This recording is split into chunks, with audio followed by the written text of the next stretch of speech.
The opinions expressed on this program represent the viewpoints of individual authors or contributors and do not necessarily reflect those of Troy University.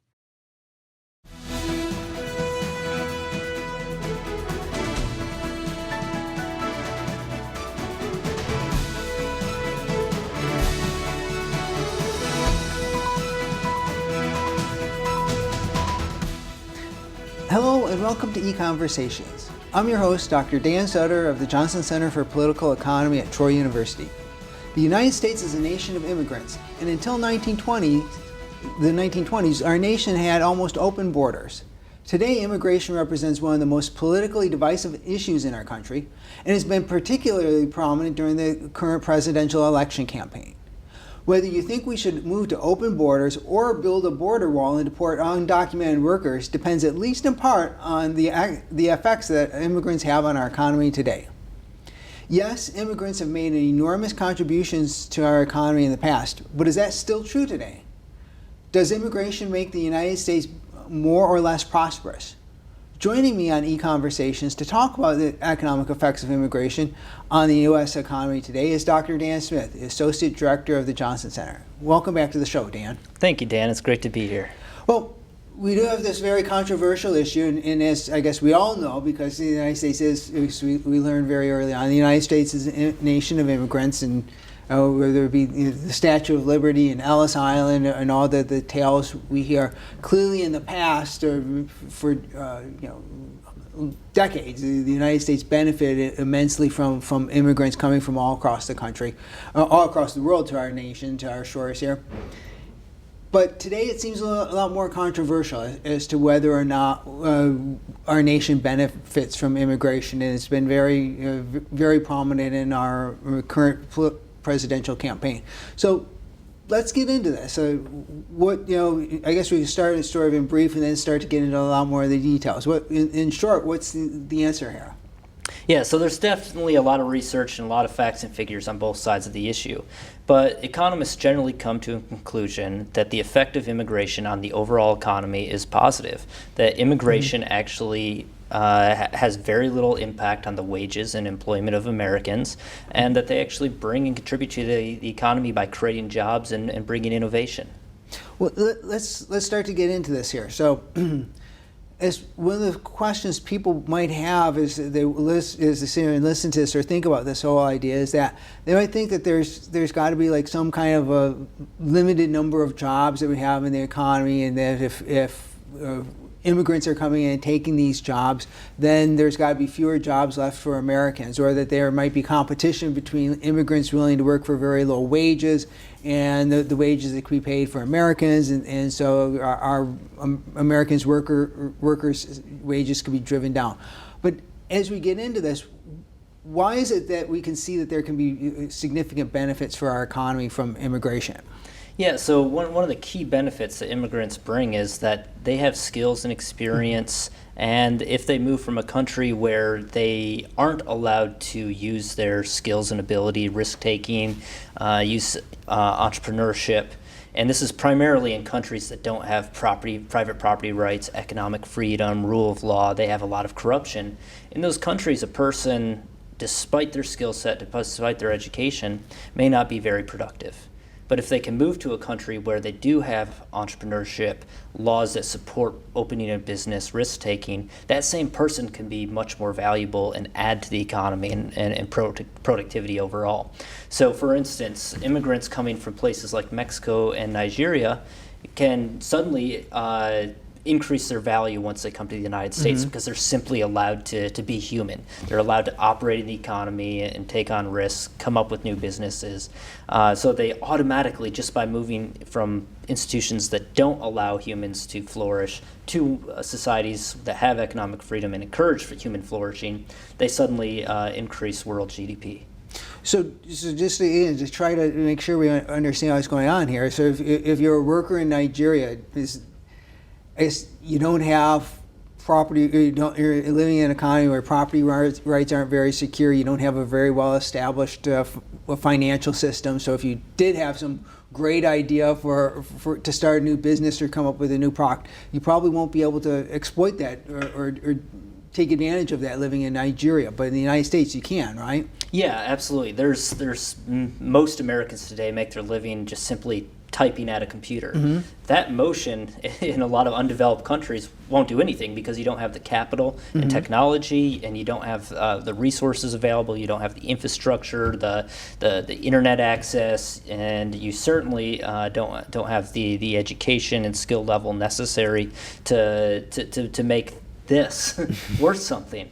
And economists have estimated that value. What if people around the world were able to transition from unfree societies to free societies, institutions that support or that don't support economic growth to those that do?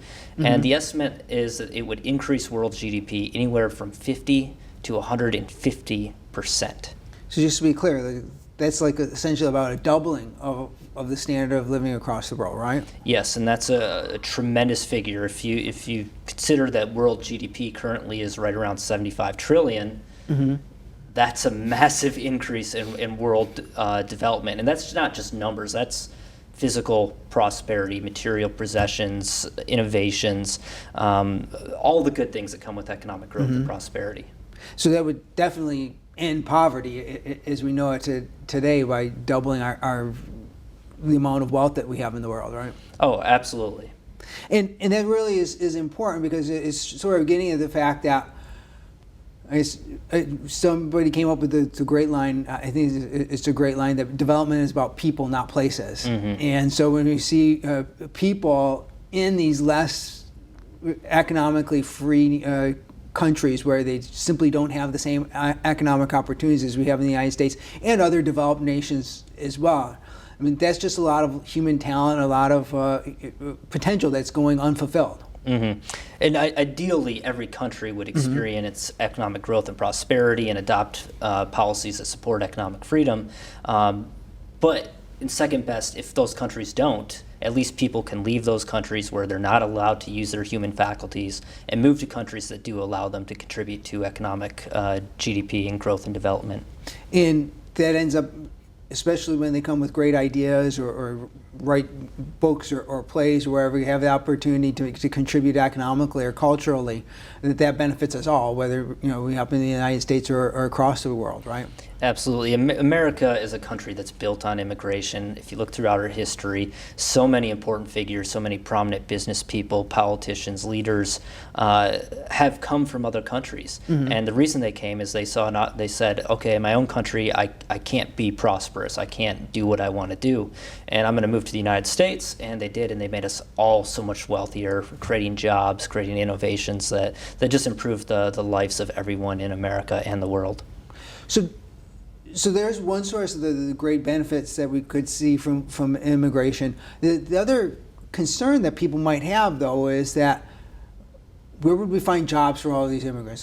People coming to the United States, if there's some fixed number of jobs and there's only so many things for us to do, as we have more people in the country with competing for those jobs, isn't there going to be unemployment, or aren't wages going to be driven down? I think that's one of the biggest criticisms of immigration is that people feel, well, okay, there's only a set number of jobs, and if immigrants come and take them at lower wages, then there's less available for the rest of Americans. But this is definitely untrue. The conception that we have an unlimited number of jobs is just erroneous. Jobs are unlimited, and that is because there's unlimited number of things that we want. You could think of additional things that we want, like I want space travel, I want more movies like Braveheart, I want a professional hockey team in Alabama. The reason why we don't have this type of stuff yet is because we don't have enough labor. Right? We don't have enough people to do all those jobs. The more people we get, the more we can divide up tasks amongst ourselves and embrace the division of labor that's only going to make us more productive overall. So the number of jobs is unlimited. There's so many human wants that can be met if simply we had the talent to apply them to them. And one example that kind of proves this is women entering the workforce. So when women entered the workforce, this hypothesis would have estimated that unemployment would have increased. You have massive number of women entering the workforce competing for jobs with men. Certainly there's going to be unemployment. But what we saw is that there wasn't an increase in unemployment. They entered the workforce and the economy expanded. We had more jobs and more innovations, more businesses opened that enabled them to become part of the workforce without causing massive unemployment. And one of the things that allows us to take place is that one of the things that contributes to American workers' high standards of living is we have a lot of capital, physical capital per worker in the United States. And in time, we can build new factories. We can expand that capital stock to take advantage of an increasing labor pool, right? Absolutely, and a really important thing that immigrants bring is ideas for using that capital in more efficient manners. So when you look at entrepreneurship rates for immigrants, you actually see that they start businesses at a higher rate than native-born Americans. And perhaps just that's because they come here and they see opportunities that maybe we don't see because it's something we've grown up with and we've never really thought about. They see those opportunities at higher rates, and they take the risks to bring those companies into being. And you can think of companies like Google that were started by immigrants and enriched us all. Yeah, and so we sort of see this as the background that we certainly have seen. I think, as you mentioned a few moments ago, that over the decades, the United States has benefited immensely from a lot of immigration to the United States. Andrew Carnegie, one of the gentlemen pictured here, Nikola Tesla, and some of the others, Einstein. It made huge contributions to our economy, and obviously they were drawn here by economic freedom, right? Absolutely, and this list is endless, Yeah. and especially if you expand it to the direct descendants of immigrants. Milton Friedman, one of my favorite Americans and economists, is the son of an immigrant as well. So the number of Americans that have contributed to our intellectual, spiritual, economic growth here in America is just phenomenal. And it's still occurring today, right? Absolutely. You can look across the list. Arnold Schwarzenegger, Michael J. Fox from Canada. There's so many people that have come to our nation, created jobs, created economic prosperity, provided services and goods that proved very valuable to Americans. And it's all because they had the freedom to enter this country. Okay, so maybe our viewers might be thinking now, like, okay, I understand the point with like these great entrepreneurs who come here, the Sergey Brins or Andrew Carnegies, but they're superstars, and of course we benefit from superstars coming here. It might be a different question than if you're looking at sort of like the average immigrant, the average person who might be coming here, because they're not coming here with all these great ideas that are going to transform the world or create billions of dollars of new benefits. They're coming here to work, in many cases, jobs like, say, in agriculture or working in food service and so forth. And so then there might be a harder question of trying to say, like, are these people really benefiting our nation? Yeah, and I think the argument still applies to them. In fact, when you look at the skill gap of Americans, 87% of Americans have a high school degree. There's a small percentage that don't. So we have a huge skills gap when it comes to especially low wage labor. And you're talking construction jobs, agricultural jobs, like dishwashing and busboy type activities at restaurants. These are all jobs that largely Americans don't want to take. I mean, you're hard pressed to find even high school students or college students over the summer to go work in the fields from dusk to dawn, picking grapefruit or picking tomatoes. It's really hard to get people out into those jobs. In fact, in Georgia, they tried to get prisoners in a work program to go out and harvest crops, and the prisoners quit. It was too hard of work. So it's really hard to find people to fill those positions and do that hard work, simply because most Americans have better options and don't want to do the hard work required for those jobs.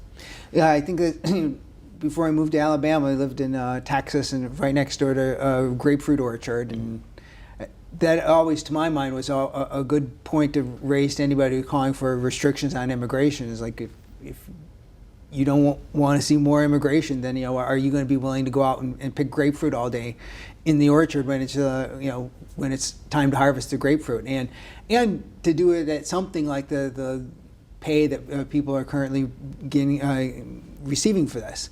Now, as one question or one thing that might occur to people who think about this is that, okay, well, Americans maybe don't want to go pick tomatoes or pick grapefruit at the current salaries being paid or wages being paid these individuals. But if we didn't allow in undocumented, largely undocumented or immigrant workers to do these jobs, wouldn't farms have to pay significantly more? And if they paid enough, then eventually they'd be able to get some young Americans to go out there to do jobs like that. So maybe they have to pay farm workers $50,000 a year or $70,000 a year or whatever it might be, because I mean, it is, as you mentioned, it is often like backbreaking work and boring work, and so maybe not some things that people want to do. But if they paid a high enough wage, surely they'd be able to get some people out there, and then wouldn't that help contribute to prosperity? Because all these farm hands who are now making middle-class wages. Yeah, in these types of examples, it's so important to keep an eye on who the economy is really focused on, serving consumers. Consumers, especially most Americans, could not afford $5 tomatoes or whatever the cost would be of the higher produce, and it would certainly make it a lot of this fresh produce unavailable for ordinary Americans. Now, certainly there are some very wealthy Americans who probably buy $5 tomatoes at Whole Foods or something like that, but the fact is most Americans could not pay the prices required for those to pay American workers $70,000 to pick tomatoes. And more importantly, and this is something that developing nations face with fair trade programs that raise the wages for growing coffee and other agricultural jobs, is that it pulls qualified workers out of other sectors, such as the banking sector, the service industries, other that are a little higher level skilled jobs. You pull workers out of those jobs and put them back into those low wage jobs. So you're misallocating resources in the sense that these people are much more valuable doing those other jobs that they would be doing rather than out in the fields picking tomatoes. And one of the type of, I guess, lower skilled jobs that we often go without having filled here in the United States, it's often like daycare assistants or I guess personal assistants, that if we had more immigration, it would actually free up a lot of time for higher income women or people who are currently watching or raising children, because that was one area. The domestic help is one area that's really been sort of shut out in this marketplace. Yeah, and I especially think of this when I think of like my grandma and many other people's grandparents. In many countries where you have a lot of immigration, a lot of low-skilled labor, it's very common to hire someone as a personal assistant. You don't have to put your grandmother in a nursing home where they may not get the attention that they need, especially if they have a certain disease or dietary requirements and things like that. If we had more immigration, I think that would be more widespread, and we could actually care for our elderly in a more humane fashion. Now, there's actually another sort of job that Americans tend not to like to have, and it sort of hits close to home here because it's actually sort of our job. And it takes a few moments to explain why that is, but if you look at people who get doctorates in a lot of science and engineering related fields, we tend not to produce very many of our doctorates from our own American citizens, right? Yeah, and when you talk to ordinary Americans, they're usually shocked by this, but America has a big skills gap at the low end of the wage scale as well as at the high end. PhDs, especially in engineering, physicians, surgeons, jobs of that nature are very difficult to fill in America. And it may be just most Americans are unwilling to take the time required to go on and get a graduate education. It requires a lot of math skills for many of these PhDs, and oftentimes medical internships and things of that nature. So it's very expensive, costly, and it delays your life a long time before you have kids, get married, and things of that nature.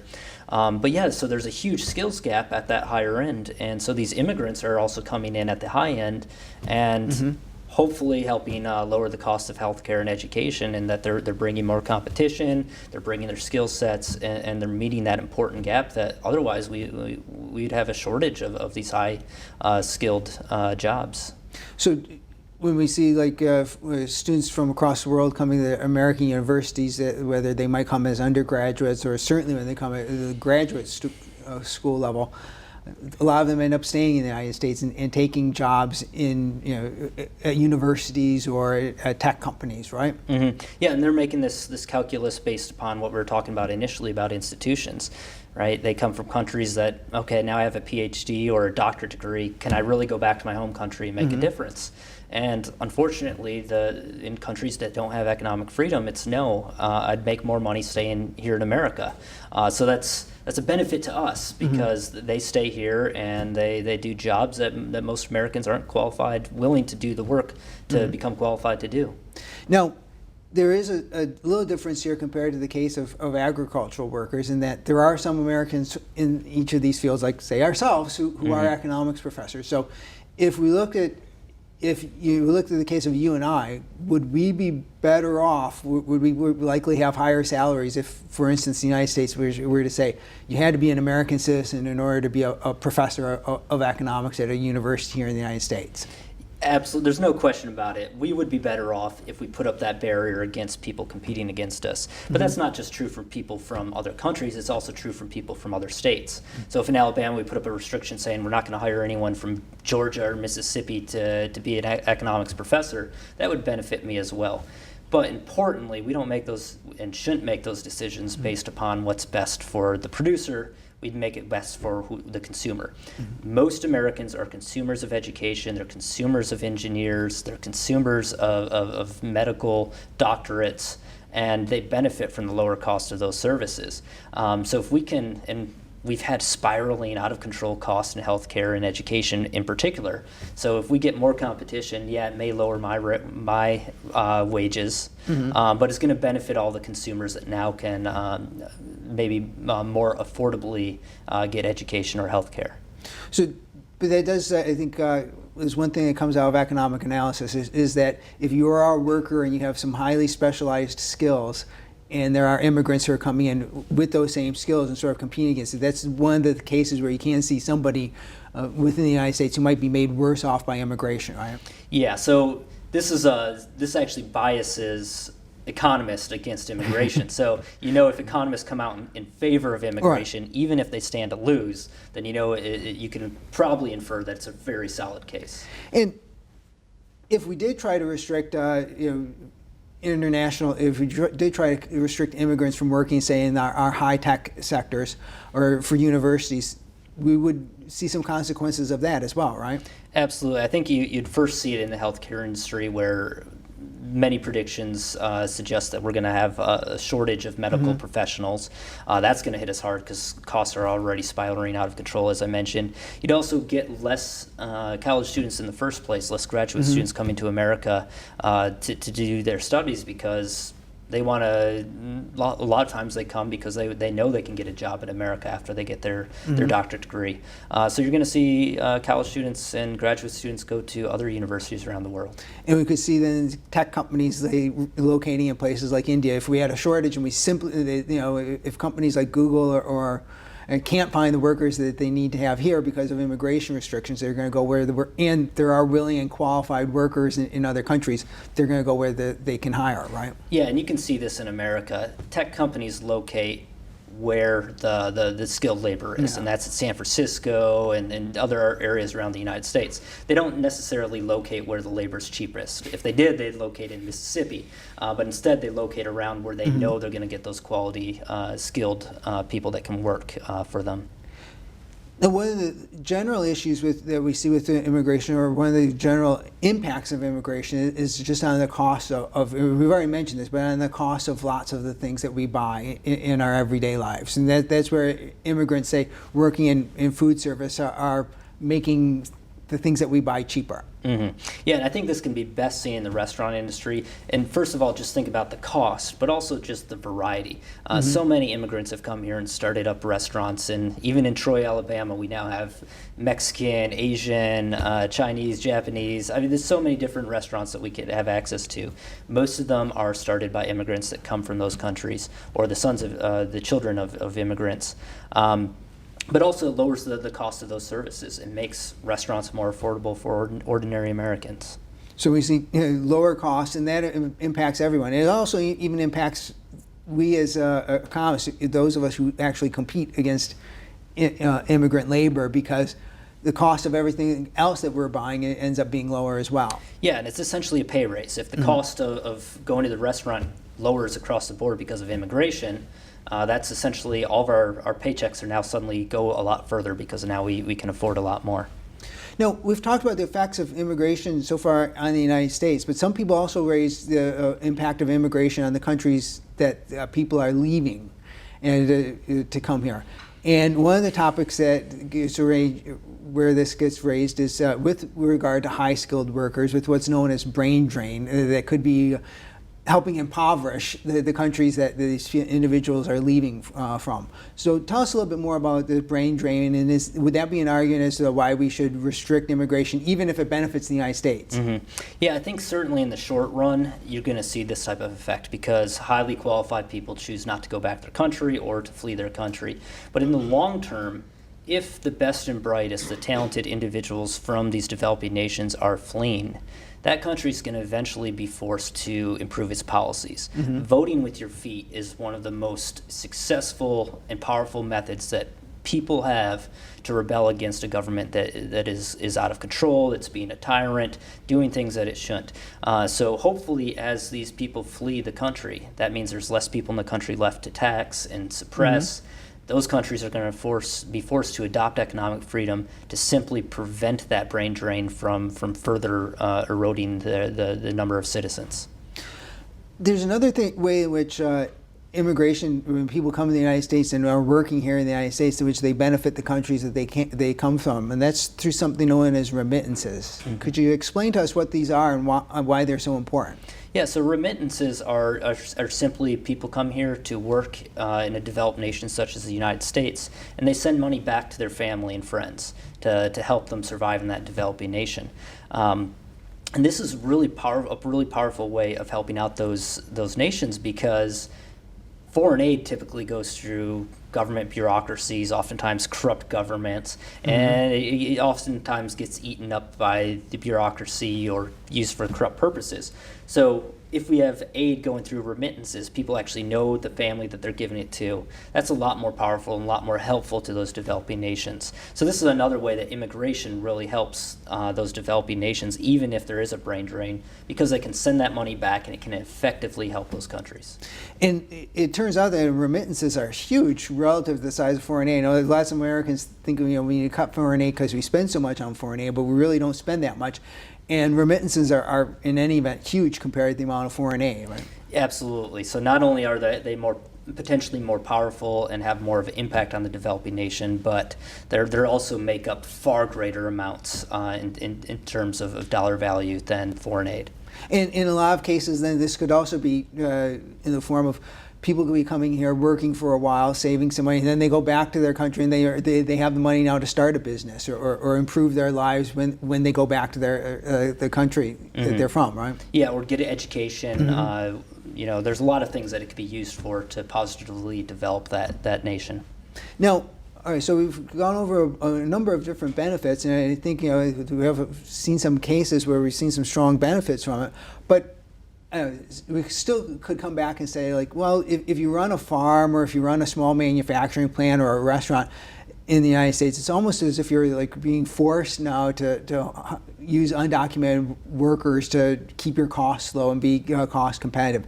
And that still might cause some people to feel uncomfortable about this whole process. What would you say about that? Yeah, I think that is a testament to actually the cost and just the general cost of our current immigration policy and labor policy more in general.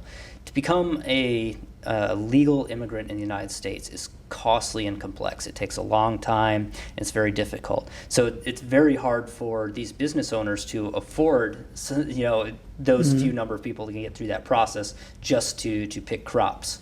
Whereas these illegal immigrants, they're not going through that formal process, so that way they end up being cheaper. I also think it's due to labor laws such as minimum wage and ACA and other things like that.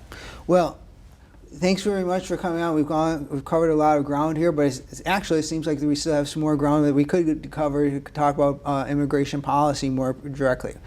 Thanks for joining us. Join us again next time for another EconVersations.